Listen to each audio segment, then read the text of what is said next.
Hey Waffle Gang, I do hope you're well. My name is Mark and today we're checking out some more Reddit stories. And if you do love a Reddit story, why not consider hitting that like, that subscribe, maybe that notification bell too. And let's crack on with today's first story. Much love, guys. Now today's first story comes from Horror Squash 4757 and says, am I the arsehole for publicly humiliating my wife at a workplace after discovering her affair? I don't even know where to begin. My wife, Leah, 43, female, and I have been married for 10 years. We have two beautiful children, our 5-year-old son and our 2-year-old daughter. I thought we were happy, or at least I thought we were trying. But 4 weeks ago, my entire life came crashing down. I, 46 male, started to notice when she was glued to her phone more than usual. Leah has always been private, but this was different. She'd smile at her screen, then immediately lock it when I walked into the room. One night after she fell asleep, I couldn't resist, and I checked her phone. What I found still makes me sick to my stomach. There were messages with a coworker, Eric, 48 male, going back years. Explicit texts, photos, promises of love, even references to secret trips they had taken while I was at home with the kids, believing she was working late. My heart was racing, my hands trembling. I confronted her the next morning. At first, she denied it, said I was misunderstanding. But when I read her the messages out loud, her face crumbled. She admitted it. She said it started 4 years ago, long before our youngest was born. She tried to justify it. You were distant, we were struggling, but nothing could excuse this. I started digging deeper. I followed her to work one day, needing to see it for myself.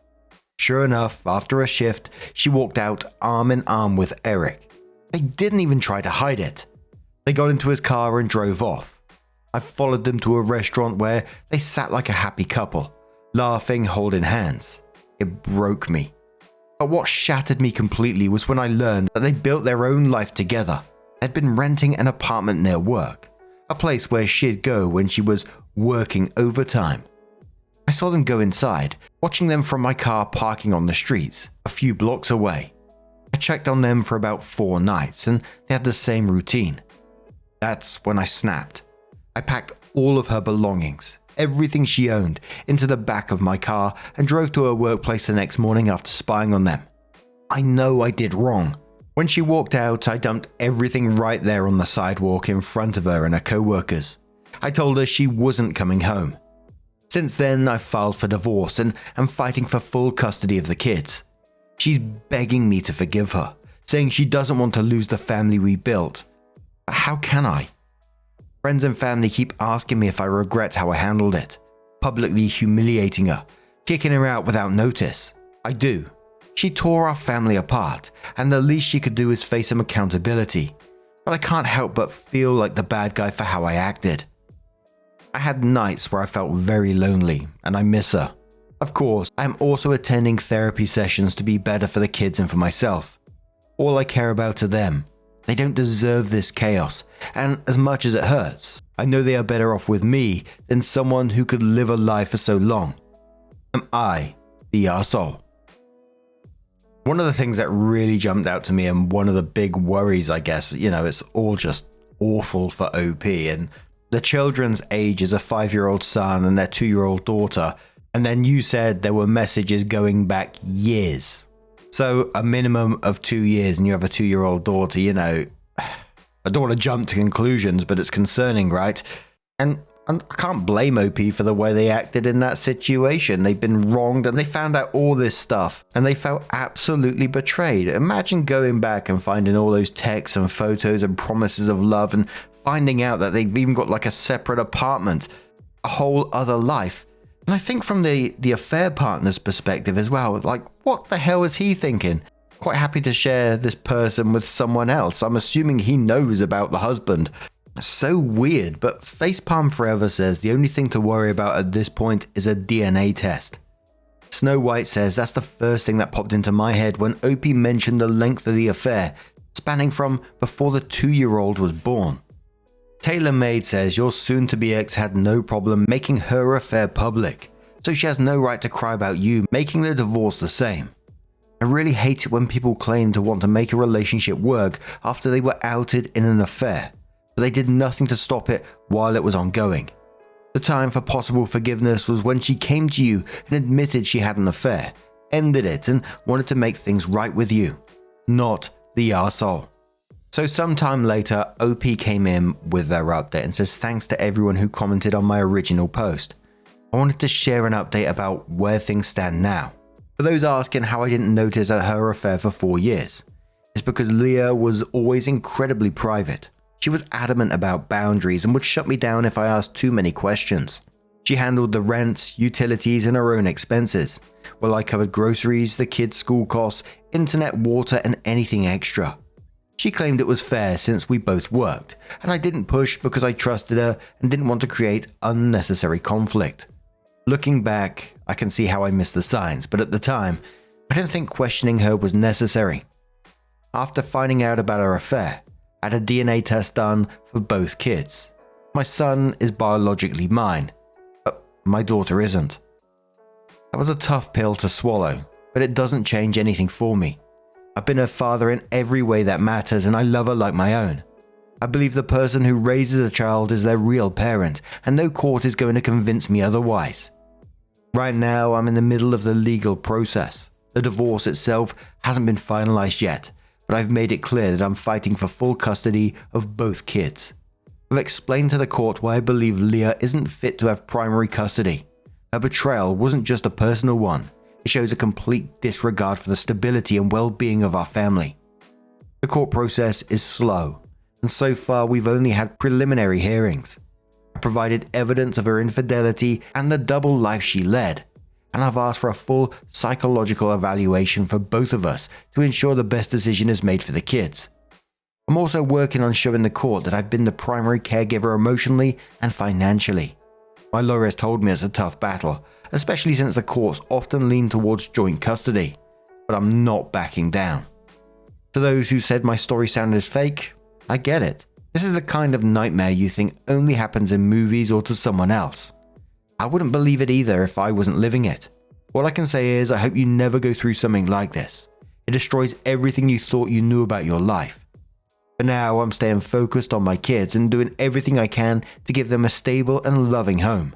They're the only good thing to come out of all of this, and I won't let them down.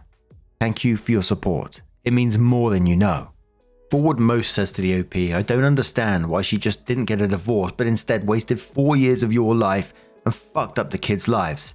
She is a selfish person and deserves all the wrath that's heading her way. Stay strong, OP. Writing as Freedom says she did it because she thought 1, she could get away with it, 2, OP wouldn't leave.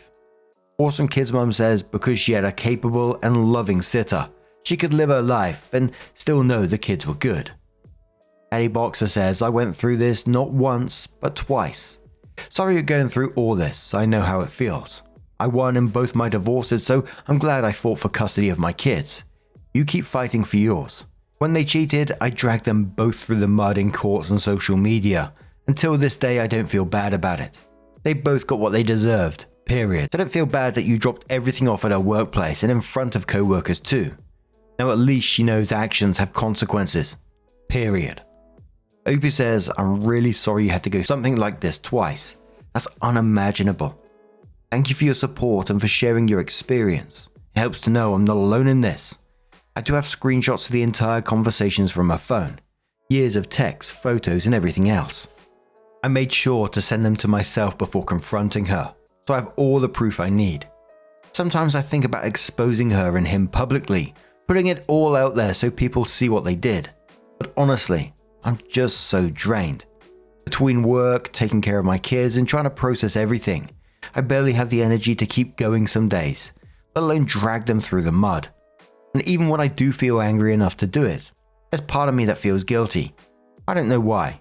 I mean, they're the ones who destroyed everything, but I guess it's because I don't want to stoop to their level. I'm taking things one step at a time and focusing on what's most important. My kids and getting through this divorce.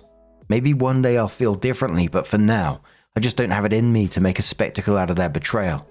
Even if they deserve it, I feel like I'm stupid for this mindset. And I don't think OP's stupid for that mindset. I wouldn't blame them whatever path they went down. But like we often see in stories that, moving on, just getting them out of your head because they're not worth your time is probably the healthiest mindset for OP. Obviously, sometimes dragging people through the mud for their actions can be cathartic, but that doesn't sound like it's the path for OP. But what do you guys make of this situation? Let us know your thoughts down in the comments below. Let's move on to another story. Now, our next story is from Such Management 4619, and it does have the briefest of updates, but it's an update nonetheless. It's titled, "Am I the Arsehole for not paying for my girlfriend's haircut?" Hi everyone. My girlfriend, 32 female, and I, 38 male, have been together for 2 years. I lost my job about 3 months into our relationship. During this time, she really came through for me and helped out a lot.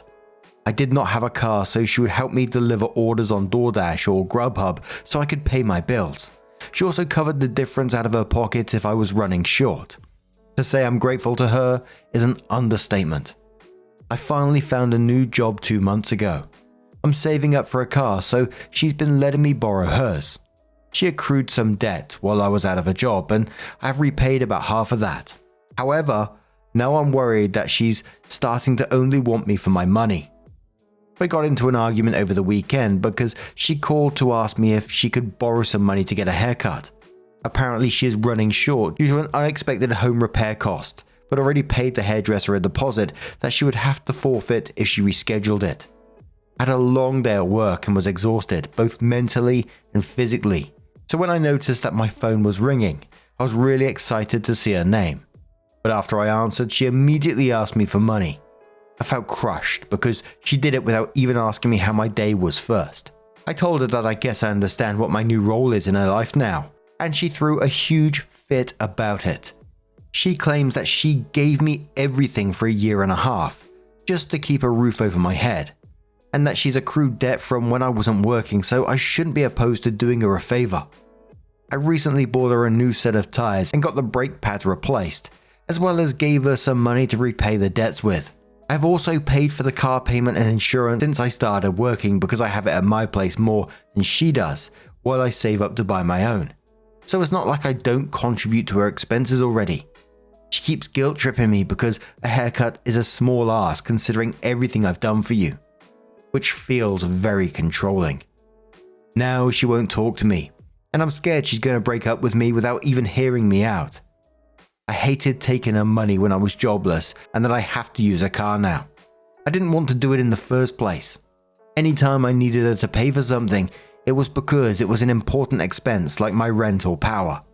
So the way she's asking for something unnecessary like a haircut just feels like a slap in the face.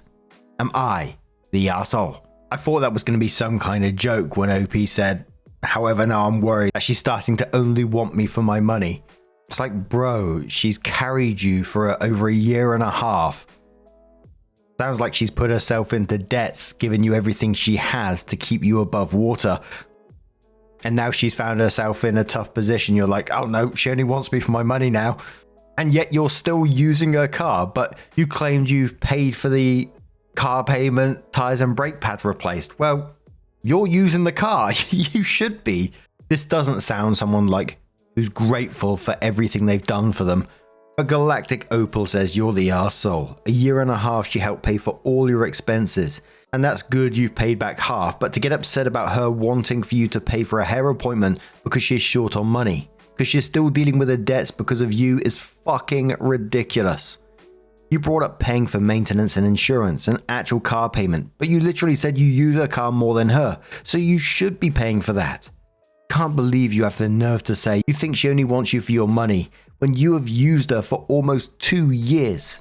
Spirit says the way my eyes rolled at the "I think she wants me for my money" when he didn't have money for the longest time.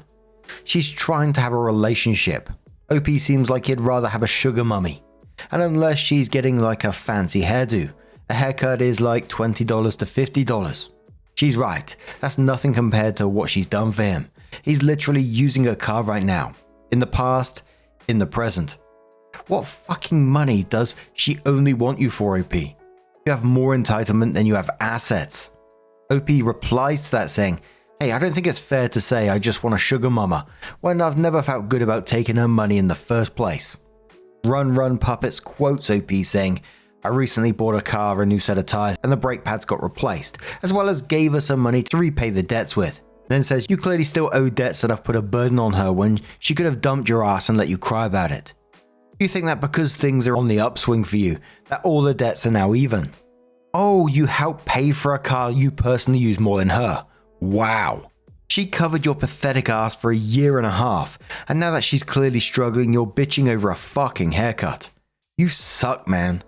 You're the arsehole. Pay for the haircut, and honestly, I hope she breaks up with you. If you don't pay for the haircut, I hope she breaks up with you. Rough Cow says, what gets me is OP should be paying for those things on the car. He's using her car because he doesn't have one, so he's putting on the wear and tear. I'm sincerely hoping this is fate, because if not, this person is really obtuse. You're the arsehole, OP. It comes across as if you were just with her for her money, which it sounds like you're still using her. She's not mad because of a haircut. She's mad because she asked for a small favor and you completely shot her down and insulted her. After everything she's done for you. Hopefully she smartens up and leaves you. OP replies saying, well, it's her car. Crocodile says, info. Have you repaid her in full yet, or are you still making payments for the debt you put her in? OP says, no, I have not. I've repaid about half of it. In the past, I knew a guy in one of the companies I worked at, and he was struggling to get to work. He used to cycle, and in the winter months, it just wasn't feasible on the back roads that we had to get to. You could get there, but it'd be particularly dangerous. So his girlfriend at the time decided to buy him a car to get him to work. It wasn't a brand new car or anything, but it must have still cost quite a bit, And there was a group of people chatting away, and he was one of them, and he was complaining about how soon he had to buy new tires for this car. And it was like, he was saying things like, well, she should buy the tires. And people were like, well, no, it's technically your car. She's gifted it to you. It's in your name. You accepted it.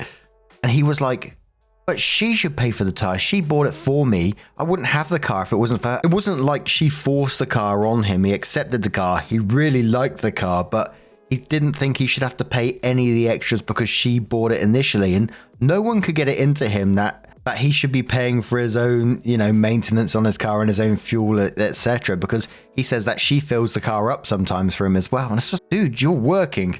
You should be budgeting for your own shit. But he just wasn't having any of it. Anyway, he was sacked like about a year after knowing this guy. The company was buying wooden pallets in, to ship things out. And he was stealing them so he could make a garden fence. Dude was wild. I mean, I'm not sure why he was taking those particular pallets. I mean, they were fresh and new, but on the industrial estate that we worked, you could get free pallets from anyone. People were trying to get rid of them, but he decided to take those. What a bloody Burke, right? Anyway, as I said at the very start of this story, we had a very brief update from the OP of that one and said, she didn't talk to me for 3 days and then she dumped me. Seattle Skies replied to that saying, you're the arsehole. Also, the update is perfection. Princess says, you're the arsehole. Are you dense? She supported you fully for 2 years and you couldn't spot her once. I feel bad for her. You suck.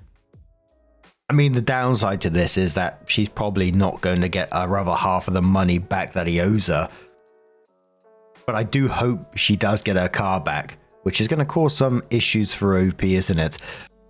But thinking about it, it must be so heartbreaking for that lady at the same time. Don't get me wrong, it's good that she's out of that relationship, and it's probably going to take some time for her, to agree with the relationship, etc. But how sad is it that she's put all this time, energy, love into supporting OP through what he's gone through to help him get back on his feet? And the one time she turns to him for help, he's just like, nope. It just says what she was actually worth to him, which is incredibly sad if you think about it. But what do you guys make of this situation? Let us know your thoughts down in the comments below.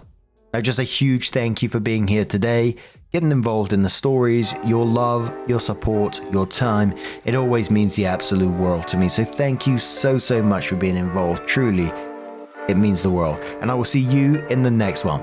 Take care and much love.